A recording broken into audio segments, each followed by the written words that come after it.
All right, everyone, the time is 3:30 p.m. Eastern time for myself, and so we're about to get started.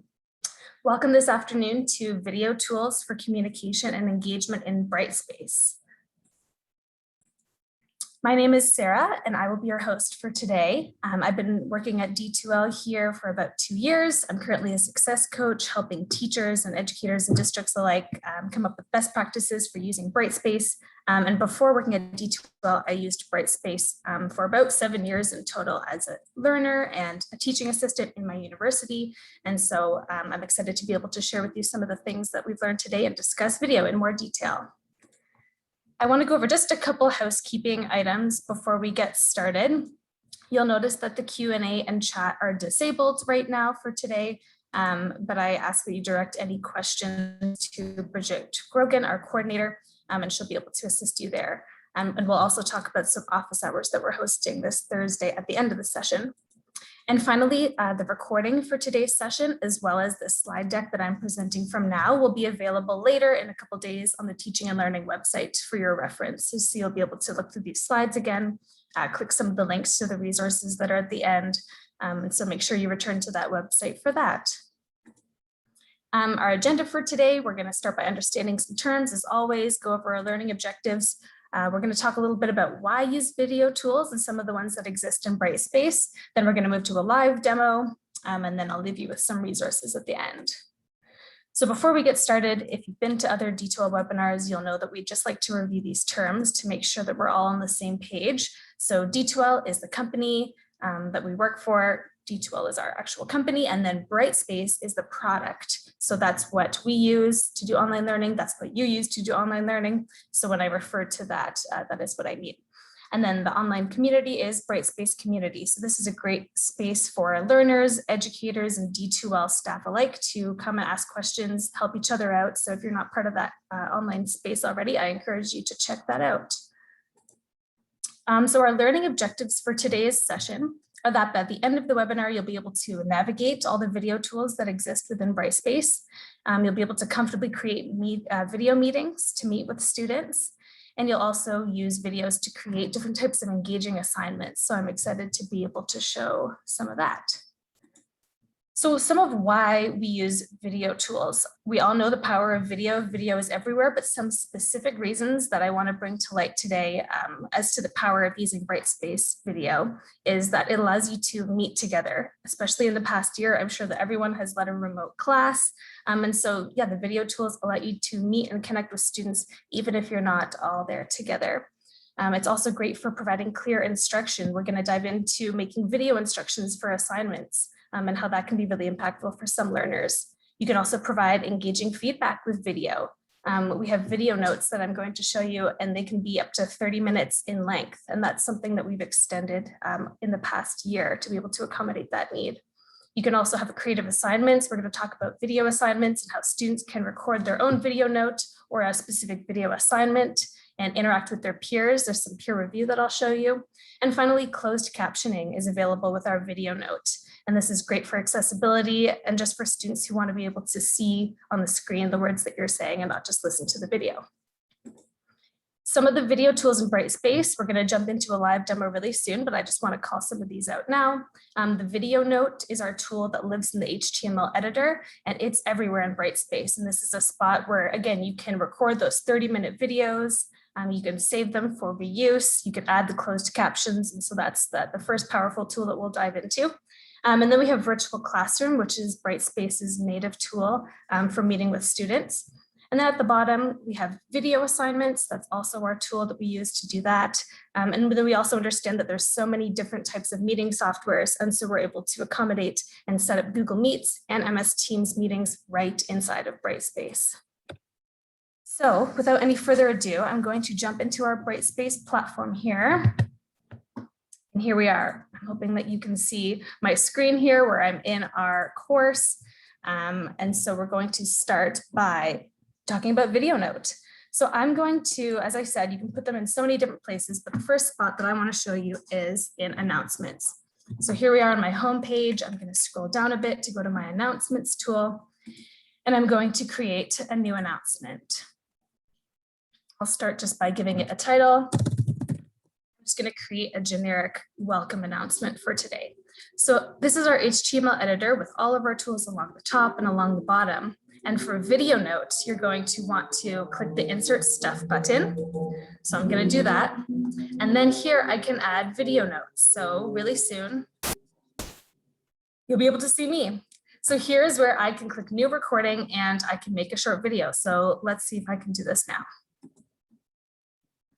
Hi, everyone. Welcome to our course. Take a look around and don't forget to do the first quiz. Okay, let me pause this before it starts playing again. So I've got my recording here.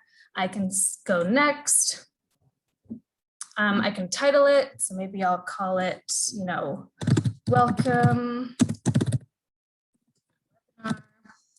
I can add a description. And then this is the part where I can add closed captions. So there's a whole bunch of different languages that will accommodate the closed captions.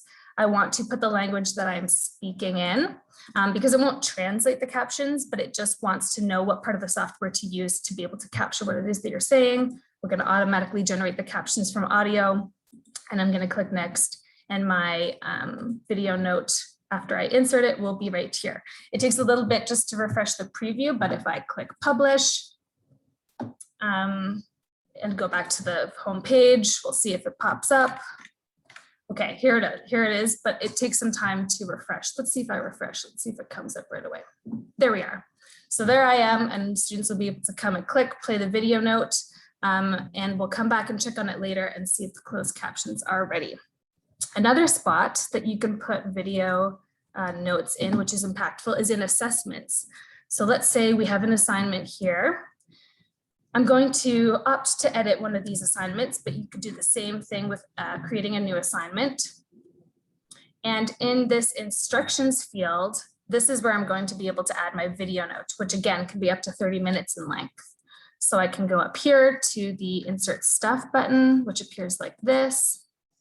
I'm able to add a video note here, and in the same way, I'm able to add a video and add it to explain the assignment instructions for this particular assignment. You're also able to have students have a box like this, the HTML editor, pop up and have them submit a video note as the assignment. So that would be done in the submission and completion. And you would be able to change this to a text submission. It's usually a drop-down menu. I've decided to click an assignment that's already has a submission, which I'll use later, but it would be a text submission instead of a file submission. And that's what you could use for students to get that HTML editor. They could record a video note of themselves and then be able to submit that as an assignment. Another impactful way to use video note in assignments is when giving feedback. So let's say there's one student who submitted to this assignment. So I'm going to go in here. I'm going to view submissions. And I'm going to jump into this one assignment that's been submitted. And you'll see that when we're in our evaluation screen, we also have the HTML editor. So it's here that I can, again, click my Insert Stuff button, add a video note, and then add a video of maybe specific feedback that I want to give that student. I also want to call out, if we go here again, that you can search for video notes that you've already made. So you'll remember that when I made the announcements video, I gave it a title. There definitely can be some strategy to maybe how you name your video notes so that you'll be able to search for them later. If I just do a blank search, you can see that some of them pop up that I've made before, so I can reuse video notes that I've made throughout my course. So that pretty much covers video note. Again, you can use it in announcements. You can use it in assessments. You can also use it in discussions. Wherever the HTML editor lives, you'll be able to add a video note and add closed captions as well. The next component that I want to talk about is meeting with students. And so I'm going to start by showing you how to set up a virtual classroom link.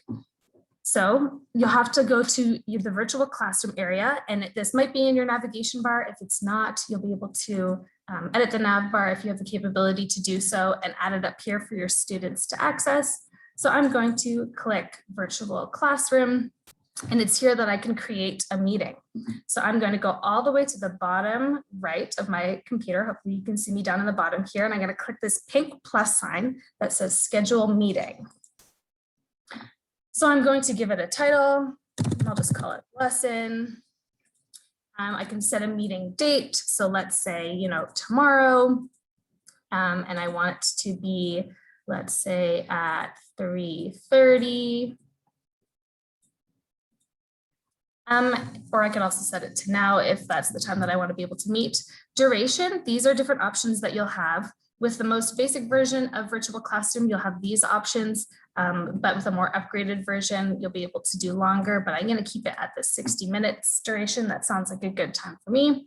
We can also set it up to repeat. So maybe you want students to be able to return to this link every 2 weeks or every 3 weeks. You'll have all of these options here. I'm going to leave this as do not repeat. And then down here at the bottom, you can opt to have the meeting automatically recorded.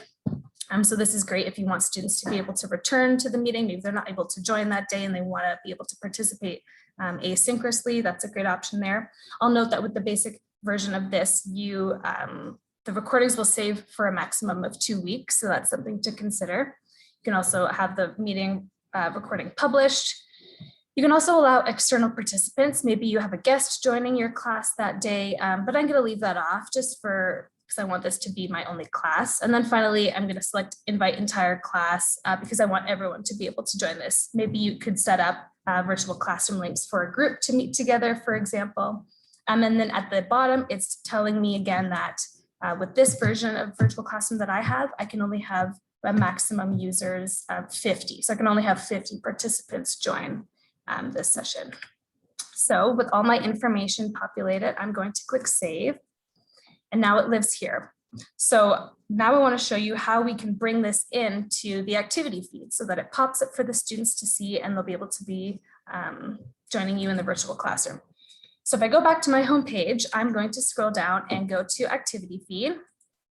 And I'm going to select a message and I'm going to attach an existing activity because this is something that I just set up right now. I'm going to scroll all the way to the bottom and I'm going to click virtual classroom. You'll see that the lesson that I just made pops up here. So I'm able to click that.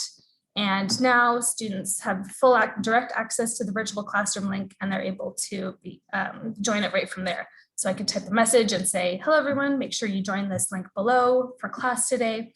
And I'd be able to post it for everyone to see. In the PowerPoint, you saw me mention that we understand that districts use a whole bunch of different video tools. So I want to show you how right from Brightspace, you can make a Google Meet and an MS Teams meeting. So we're going to start by doing that in activity feed. And I'm going to go create a new post and it's going to be a message. And I'm going to go down to the bottom again for attach and attach a link to an existing activity. If I scroll all the way down, and this is enabled in my course, I'll be able to select Google Meet. The first time you do this, it'll likely prompt you to sign into Google as well as allow Google access to your Brightspace course. And so I've already done that, so it doesn't prompt me to do it, but I just wanted to call that out in case that comes up for you. And then this Google Meet link will be live as soon as you join it. So you might want to type a message to your students that says,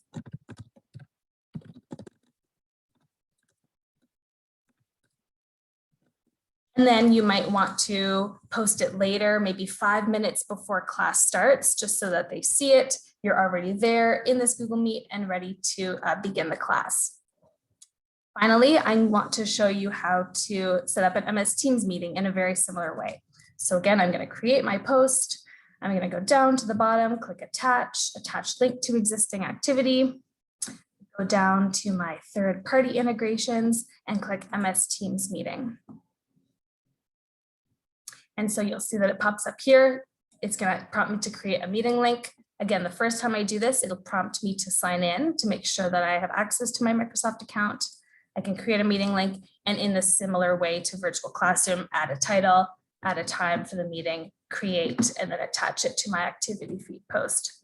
So this is a really great way to be able to set this up in Brightspace and have students be there and have you be there as well.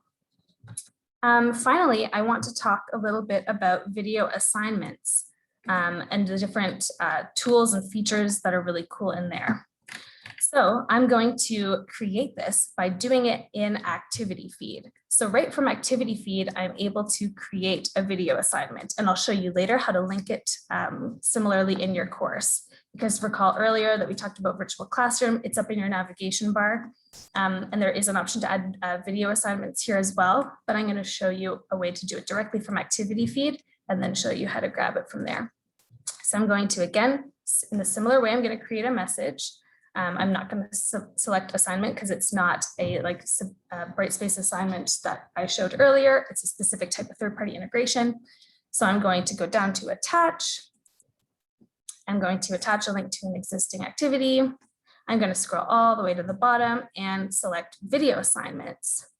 So you can see that I've already made 2 that are here right now, but I'm going to show you how to create one from scratch if there was not one already present. So I'm going to select this blue single person icon. This means individual project. These are other options for a group project and other things with the premium version. So I'm going to stick here with an individual group project. I'm going to click that. And I'm going to fill all these different fields. So there's a little bit more fields than we've seen before to create a meeting. So I'm going to give it a name, video assignment 1, sure.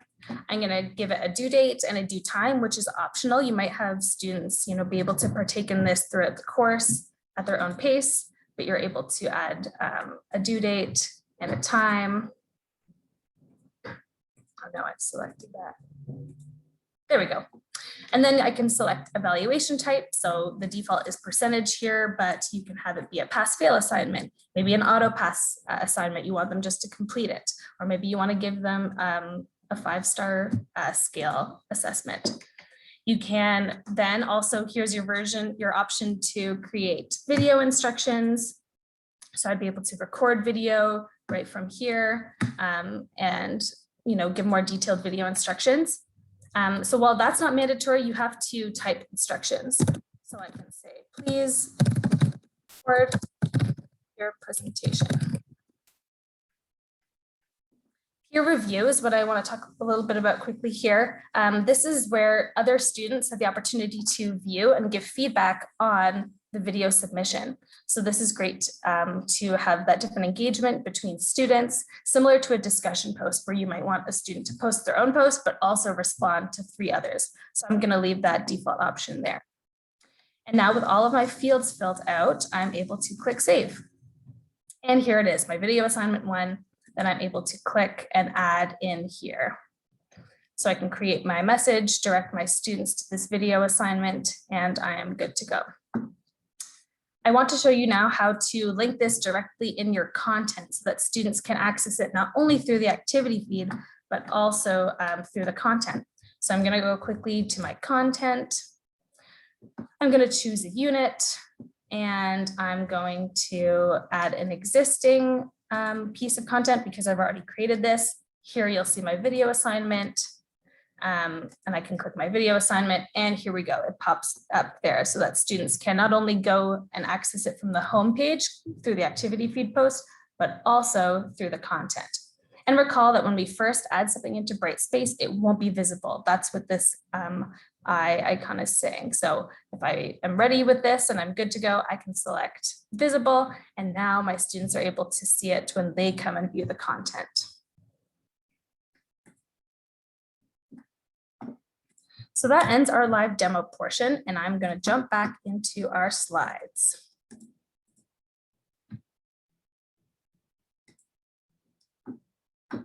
Okay, so learning objectives. What did we just go over? Well, we talked about navigating the different video tools that exist within Brightspace. We talked about creating video meetings to meet with students, and also using videos to create engaging assignments, not only using video to explain assignments, but also using video as an assignment itself. Here's our March webinar calendar. I know that March is coming to a close, but we still have one more webinar left, and that's tomorrow, all about creating an accessible online environment in Brightspace.